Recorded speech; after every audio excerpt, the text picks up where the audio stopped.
right, this is the short version of how to trim a bowl. So I have a leather hard bowl, which means I can tap it and its shape does not change. I am not going to use a bat. I'm going to go ahead and kind of center it on these lines that are here. Trying to kind of balance it as best I can. I'm going to let the wheel get spinning. I'm going to bring my needle tool towards this corner. And I've got a little piece of clay right here that's kind of annoying, so I'm going to scrape that off. But otherwise, I'm just going to bring the tool towards the project. Once it touches, I stop moving forward. And this part that's getting scraped is the part that's off center. So to center it, I gently scooch it so that the lines are not sticking out anymore. I'm going to keep spinning it. And the needle tool is barely scratching in this spot, so that is the part that's off center. So I'm going to stop and push it.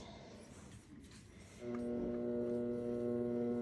I'm going to keep doing this until either it scrapes all the way around, or sometimes it'll kind of scrape on two opposite sides, which means it's basically as centered as it's going to be. So in this case, it's pretty much going all the way around. So I am centered.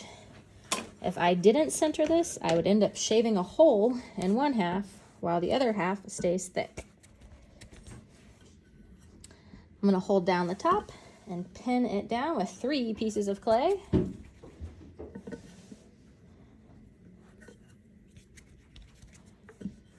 I'm going to actually check to make sure it's stuck so it doesn't fly off the wheel.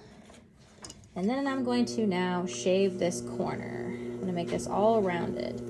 The inside of my bowl is rounded, and so the outside needs to match it. So I'm being pretty aggressive, shaving this whole corner off.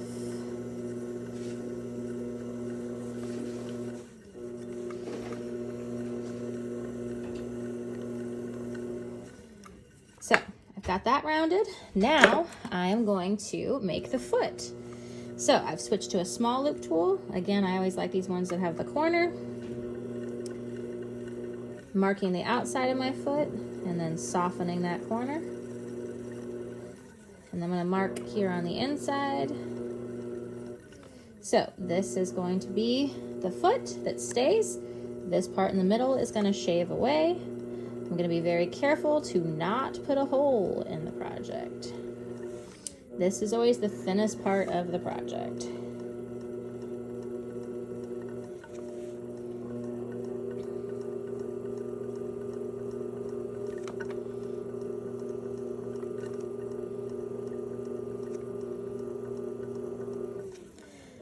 Soften these corners. You don't want them to be sharp because then they could cut your table. And now I'm just going to make sure it's all thin enough, which it is.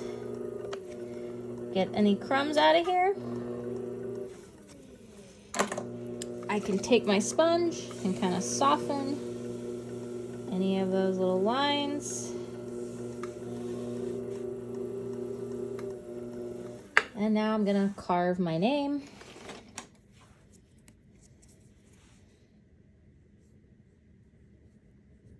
And boom, that is how you trim a bowl.